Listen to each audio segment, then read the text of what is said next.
कब तक वो ये सब करता रहेगा? और तुम कब तक ये सब बर्दाश्त करती रहोगी? तुम मुझे इस तरह से अंदर क्यों ले आई?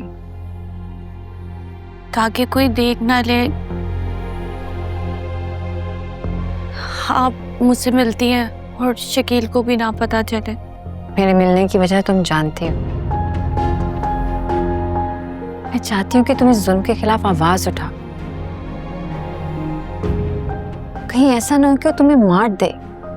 लेकिन मैं जाऊंगी कहाँ? मेरे पास तो रहने का ठिकाना भी नहीं है और ना ही मेरे वालिदैन मुझे रख सकते हैं। आप समझ नहीं सकती, मेरे मसाइल बहुत बड़े हैं।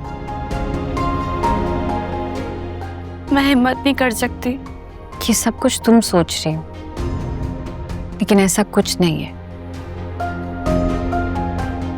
तुम इस कैद से निकल सकती हो, एक अच्छी जिंदगी गुजार सकती हो, और तुम्हारी रिहाइश का भी कोई मसला नहीं है। मैं तुम्हारे लिए सब कुछ करूंगी। देखो, मेरे पास हमेशा के लिए रह सकती हो तुम, लेकिन इस जगह से निकलने के लिए तुम्हें खुद हिम्मत करनी होगी। क्या क्या सच में आप मुझे रख लेंगी? हाँ। लेकिन लेकिन शकील तो मुझे मार देगा। ऐसा कुछ नहीं होगा, मैं तुम्हें कुछ नहीं होने दूंगी। तुम्हें हिम्मत करनी होगी, इस कैद से निकलना होगा। शकील के खिलाफ गवाही देनी होगी। ऐसा कर पाओगी? ऐसे लोगों को सजा मिलनी चाहिए। लेकिन मैं शकील के खिलाफ नहीं कह सकती।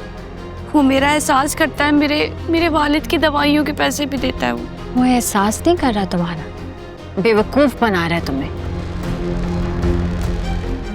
तुम्हारे बुनियादी हकूक पूरे नहीं कर रहा। तुम्हारे साथ तो जानवरों वाला सलूक कर रहा है वो। कैसे करूंगी मैं?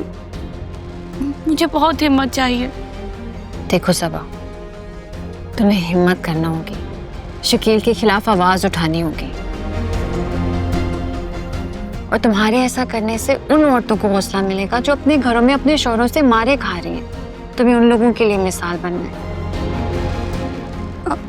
अच्छा बाजी, मैं सोचती हूँ उस बारे में। देखो सबा, अगर मैं अभी चाहूँ तो शकील को सलाखों के पीछे डाल सकती, लेकिन मैं ऐसा नहीं कर सकती क्योंकि हमारे पास उसके खिलाफ कोई सबूत नहीं है। अगर तुम गवाही दोगी तो हम ऐसा कर पाएंगे। अगर तुम आज ये कदम नहीं उठाओगी तो जिंदगी भर नहीं कर पाओगी। तुम्हें हिम्मत करनी होगी। प्लीज सोचो मेरी बात पे।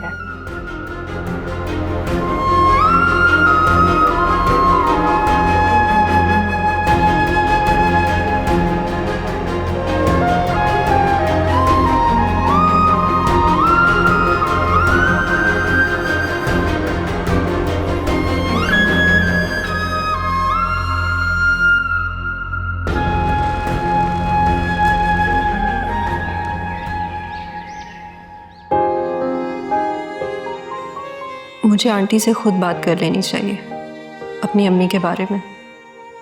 शायद वो साहिल को इनकार ना कर सके, लेकिन अगर आंटी दिल से राजी नहीं होगी तो कहीं घर का माहौल ना बिगड़ जाए। पता नहीं क्या है, हादिया का फोन लग ही नहीं रहा। सिग्नल्स का इशू होगा।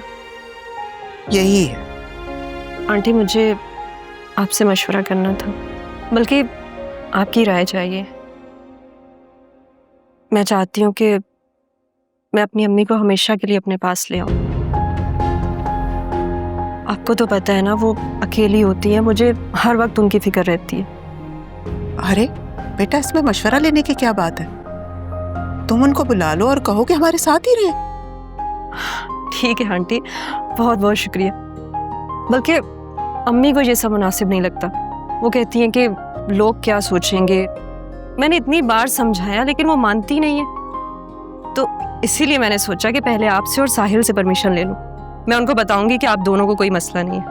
हाँ बेटा, आजकल के जो हालात है ना, इस माशरे में लोग ऐसे ही बातें करते हैं। तुम परेशान ना हो, चलो मैं अभी उनको फोन करती हूँ।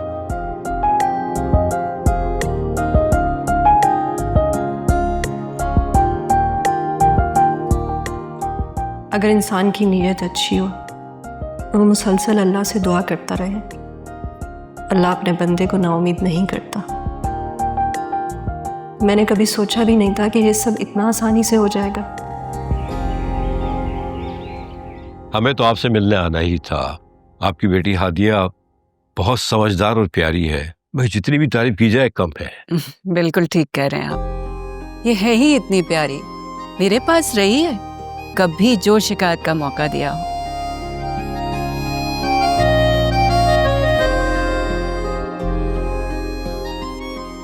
अंकल आज खुद आए हैं। इनका यूं अचानक आना मुझे हैरान और परेशान कर रहा है। अंकल तो इस तरह से कभी बाहर जाते ही नहीं है। हादिया आप सब लोगों की भी बहुत तारीफ करती है और ख़ास तौर पे अहमद साहब आपका बहुत बहुत शुक्रिया। आपने मेरी हादिया को बिल्कुल बाप जैसा प्यार और शफकत दी है, वरना अपने वालिद के इंतकाल के बाद तो ये बिल्कुल टूट सी गई थी। हादिया है ही बहुत अच्छी बच्ची। आज मेरे आने का एक मकसद है। मैं अपने बेटे फुरकान के लिए हादिया का रिश्ता मांगने आया हूँ।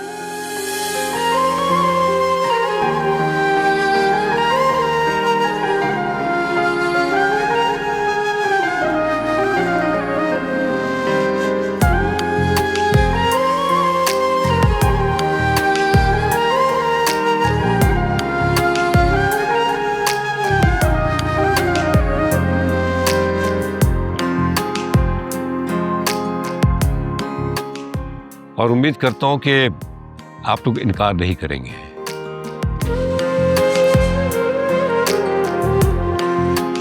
क्योंकि मैं जिस लड़की को अपने घर में लाना चाहता था वो तमाम खूबियां हादिया बेटी में मौजूद हैं।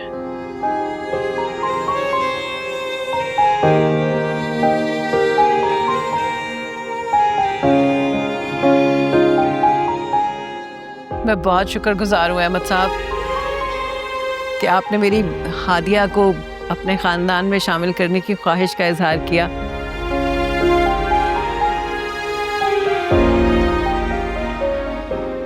मगर हादिया की राय मेरे लिए बहुत अहमियत रखती है। मैं उसकी मर्जी के बगैर कोई फैसला नहीं करूँगी।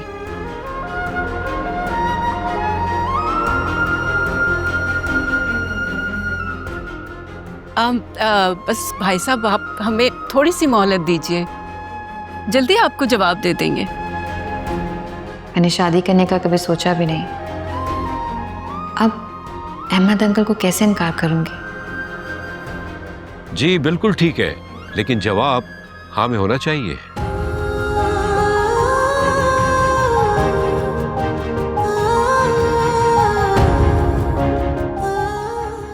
जी जरूर, क्यों नहीं।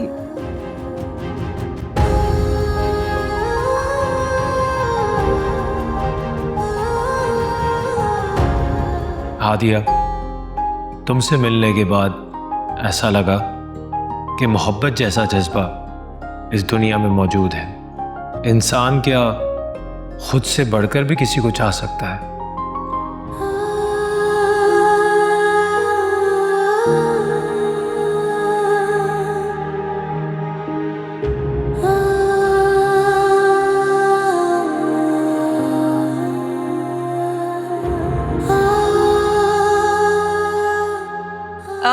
अरे आप सब लोग चाय लीजिए ना। जी बेटा आप भी प्लीज। Ji aunty.